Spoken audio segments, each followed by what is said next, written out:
Thousands of GIA diamonds at insane prices, plus over 50% savings on custom designs. Buy direct, the Jewelry Exchange, Bethesda. Good morning, America. New White House shakeup. One of President Trump's top aides resigns after two ex-wives revealed domestic abuse allegations. One says he gave her this black eye. Was he vulnerable to blackmail? What did the White House know? When did they know it? Plus, the race to avoid a government shutdown before midnight. Breaking news. North Korea's new show of force. Kim Jong-un leading a military parade with thousands of troops a day before the Olympics. Supermodel Kate Upton says, "Me too." The Sports Illustrated cover girl accusing the co-founder of Guess of sexual misconduct. What she says happened at 18 when she became the face of the brand that made her want to quit modeling. And superstar Black Panther breaking records before it even hits the big screen. With soaring reviews, exciting kids across the country. Will it be one of the biggest blockbusters ever? Live in Times Square, this is GMA with Robin Roberts, George Stephanopoulos, and Michael Strahan. And we do say good morning, America. Great to have everybody with us this Thursday morning. And you know who's going to be really having a great time? The people of Philadelphia. They're already gearing up for their Super Bowl parade. And that right there is a live look. Thousands of people already packing in to celebrate the Eagles. They expect 2 million people to be there. So schools and the government are shut down so they can celebrate together. Their first ever Super Bowl win. They deserve it. We have a lot more on that coming up. Extra long weekend in Philly. That's right. We're going to start out with that firestorm in the White House. One of President Trump's top aides has resigned after two ex-wives have come forward with abuse allegations. Staff Secretary Rob Porter, he's denying their claims, but there are pictures and now big questions. Why was he allowed to take and keep this job? Our senior White House correspondent Cecilia Vega has all the latest. Good morning, Cecilia. George, good morning to you. So many new questions and very burning questions for this White House this morning. Just how long did this West Wing know about these domestic violence allegations facing one of President Trump's top aides? White House sources tell ABC News high-level aides have known about the domestic violence accusations against Staff Secretary Rob Porter for months. All the while, Porter playing a prominent role in the West Wing. But those sources say aides were not aware of the extent of the accusations until Porter's two ex-wives told their stories to the Daily Mail and the online publication The Intercept. His first wife, Colby Holderness, releasing a photo of her black and blue eye, saying Porter punched her in the face more than a decade ago. And overnight, his second wife, Jenny Willoughby, telling the Washington Post this story of how Porter allegedly attacked her in the shower just after their first anniversary. He came and grabbed me by the shoulders here and pulled me out of the shower in a rage. Immediately on seeing the terror in my face, retracted and apologized. Porter resigning abruptly, saying in a statement, "These outrageous allegations are simply false. I took the photos and the reality behind them is nowhere close to what is being described. I have been transparent and truthful about these vile claims." The White House says no one forced Porter out. I think that was a personal decision that Rob made, and one that he was not pressured to do, but one that he made on his own. He is also romantically linked to White House Communications Director Hope Hicks. The couple recently spotted together out on the town in this DailyMail.com photo. When the story first broke, Chief of Staff John Kelly called Porter a man of true integrity and honor. Overnight, Kelly issued a second statement, now saying he was shocked by the allegations, that there is no place for domestic violence, and, quote, "I stand by my previous comments and believe every individual deserves the right to defend their reputation." Porter's ex-wives paint a disturbing picture. His first wife tells The Intercept, "He would lay on top of me, shaking me. He graduated to choking me, not ever hard enough to make me pass out or frankly to leave marks, but it was frightening and dehumanizing." His second wife tells ABC News she wrote this blog post about her 4-year marriage to Porter, saying, "The first time he called me an expletive was on our honeymoon. In 2010, she filed for an emergency protective order against Porter, telling authorities he punched in the glass on the door. I called the police, afraid he would break in. Does the president have any concerns about these domestic violence allegations raised against Rob Porter? I haven't spoken to him about specific concerns. You haven't talked to the president about this? About whether or not he has specific concerns, I haven't asked him that question, Cecilia. Have you seen the photos of Rob Porter's ex-wife with a black eye? I don't know. And we still don't know whether the president has seen those photos. They have been, of course, in the media. It would be hard to imagine he has not. Now, yesterday, in that very briefing, the White House said that Rob Porter would stay on the job in order to oversee a smooth transition. I am now being told that in the wake of the release of these photos and these very public interviews by these two ex-wives, there is now a renewed sense of urgency here, George, to get him out of this job. It sounds like he will be leaving much sooner than expected. And Cecilia, credible allegations like this are usually disqualifying for a top White House job using security clearances, not only because they're horrific, but because they make the person vulnerable to blackmail. But the White House is having a very hard time explaining when they got this information, what they did with it, why Rob Porter was allowed to remain in this job. And let's not forget, this is a White House that has had a tough time answering a lot of questions about relationships with women over the last year here. Of course, you saw Sarah Sanders. They're really struggling to answer some of these questions.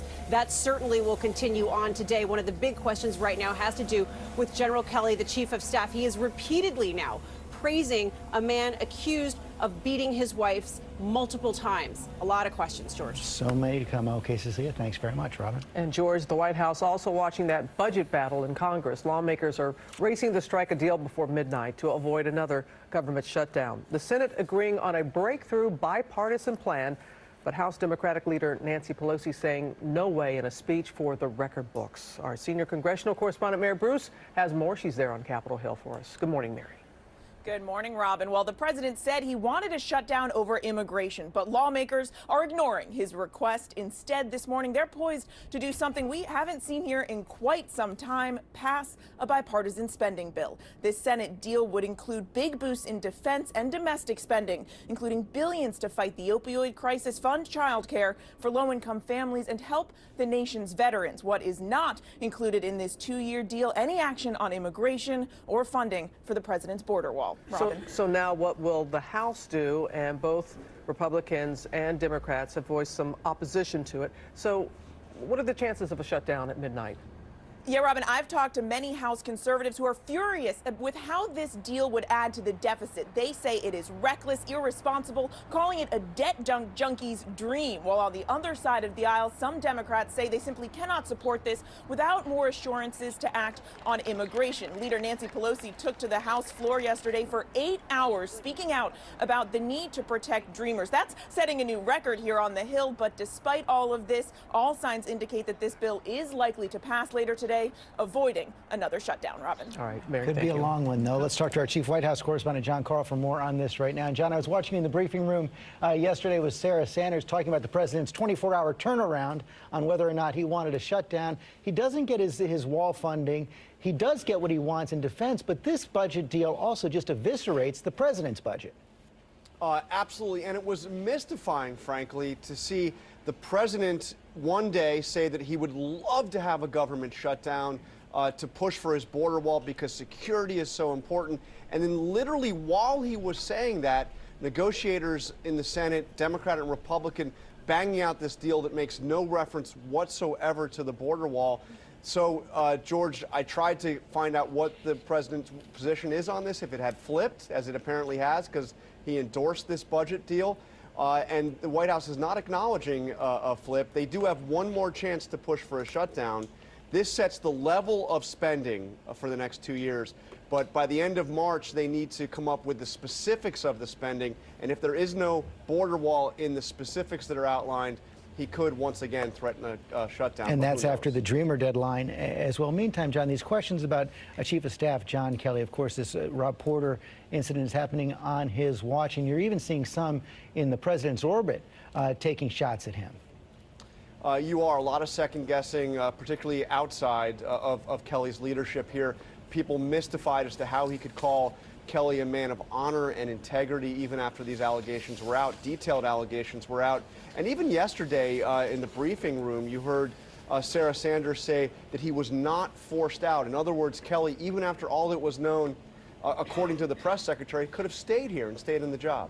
Incredible. Okay, John Carl, thanks very much, Robin. And George, overseas now, as we gear up for the Winter Olympics, North Korea is out with a new show of force this morning. Its leader overseeing a military parade in the capital with his wife by his side, marking 70 years since the founding of the North military. Kim said the parade marks North Korea's emergence as a, quote, global power, and called on his troops to maintain readiness against the United States. In Asia this week, Vice President Mike Pence has promised aggressive new sanctions. Michael?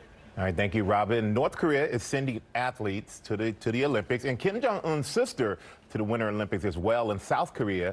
The opening ceremony is tomorrow, and these could be the most secure games ever. Our senior national correspondent, Matt Gutman, is in South Korea with a closer look at how they're preparing. And good morning to you, Matt. And Matt, we don't see much security around you right now, but you are in one of the most secure and protected places in the entire world right now. That's right, Michael. I mean, you can tell that there's a police bus behind me at that barricade, but the profile here is very low. That despite the fact that there are twice as many security personnel here as there were at the previous Olympic Games, or 60,000 of them, 50,000 troops alone. Now, in coordination with U.S. security personnel, the South Koreans have been drilling for every possible eventuality, from a biochemical attack to kidnappings to bombings. This morning, before the games, a battery of security exercises. In the shadow of nuclear North Korea, South Korean special forces taking on role-playing terrorists, even using attack drones swooping down to snatch possible bomb-carrying enemy drones from the sky. Here in Seoul, the threat of missiles from North Korea and its 10,000-plus artillery pieces and many more rockets is so ever-present that every subway station here doubles as a shelter. The South Koreans are blanketing venues with the largest number of security forces ever for the Olympics. An estimated 60,000 personnel, including 50,000 soldiers. How different are the games here versus the games, let's say, in Rio in 2016?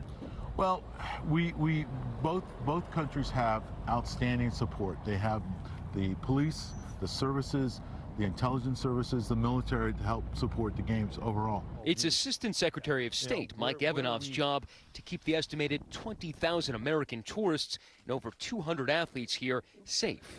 We don't believe that North Korea will attack, but we always have a contingency for that.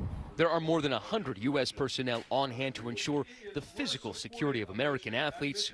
And at the embassy in Seoul, this joint operations center, an alphabet soup of American agencies from the CIA to the TSA, monitoring a flood of intelligence. And Matt, I gotta say, these security forces, everyone talks about how hard these athletes train, but security trains like they are athletes themselves. I mean, they are really prepared for this. They're tremendously prepared for this. They've been preparing for years for this event, and in fact, they've also installed 800 surveillance cameras here. There are drones in the sky, including those attack drones, prepared to intercept anything out of the sky. But there is some good news here, and that is, you heard that Assistant Secretary of State saying that the threat of an attack here is minimal, and the reason for that, Michael, is that the North Koreans are participating in these games. It is doubtful that they're going to try to sabotage them. Michael. All right, thank you, Matt. Still a tense situation. Okay, Michael, thanks. We're going to get the latest now on the search for a serial killer in Las Vegas. Police believe the same person shot 4 victims, killing 2 of them. ABC's Marcus Moore is tracking the case from Las Vegas this morning. Marcus, surveillance video key to this case. George, that surveillance video is key, and one of these attacks happened just off of the Las Vegas Strip where we are this morning, and investigators believe the killer is specifically targeting the city's homeless.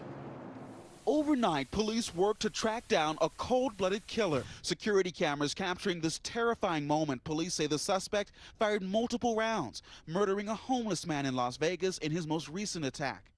It really does seem to me that, Captain, with this incredibly clear video of the vehicle and then the video of the suspect, someone has to know this guy. And that's what we think, too. We think that someone knows who this person is, or they may have talked about it.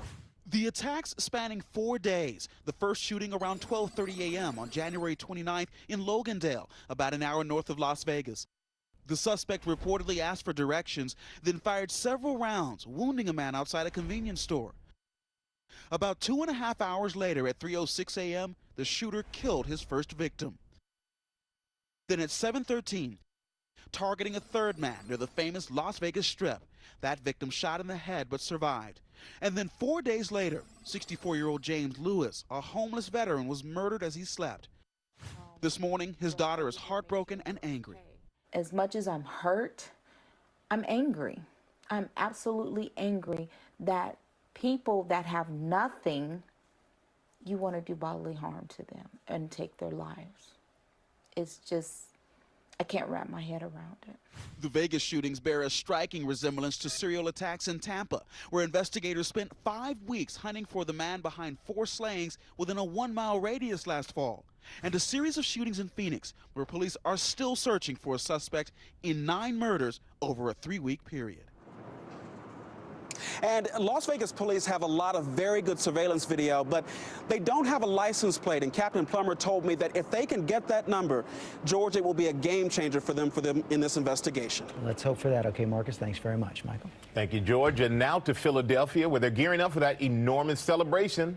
Massive parade to celebrate the Eagles' first Super Bowl win. My guy Brad over there next to the camera is dancing because he's an Eagles fan. And as we tell you, 2 million people are expected to be there. They've been lining up since 9 a.m. The fans are coming from all the way from Hawaii to be there. Look at the lines. That's early this morning. They're growing outside train stations. And the city is also warning that cell service could be down with so many people in one area. And the mayor also had a warning. He said, do not bring backpacks or beer. They will be taken from you. But with that being said, Bud Light, they're making good on a deal they made. Right. They made this deal before the Super Bowl, and they are providing free beer to adults of age.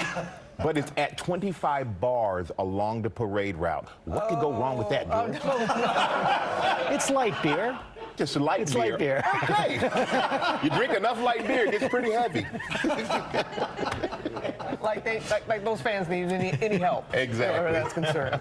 Now to a blast of cold air moving in after that winter storm. Snow and ice causing scenes like the one you're about to see here. A car, sliding on a slippery road. What happened to that bakery? Ginger is here, and oh, Ginger, these conditions are leading to a lot of accidents. Yes, and it's been a really busy season for the Northeast. St. Erie, Pennsylvania picked up 3 more inches just over that. That makes them 152 inches for the season, the most ever recorded.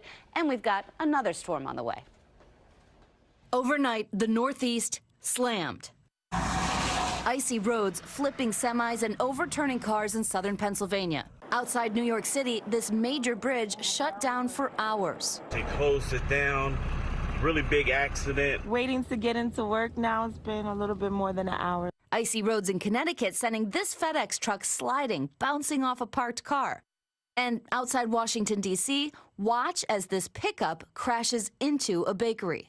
I started applying my brakes as I came in. Ice took hold, and the truck had a mind of its own and went to the building. This plane at Baltimore's airport sliding off the runway, forcing an emergency evacuation.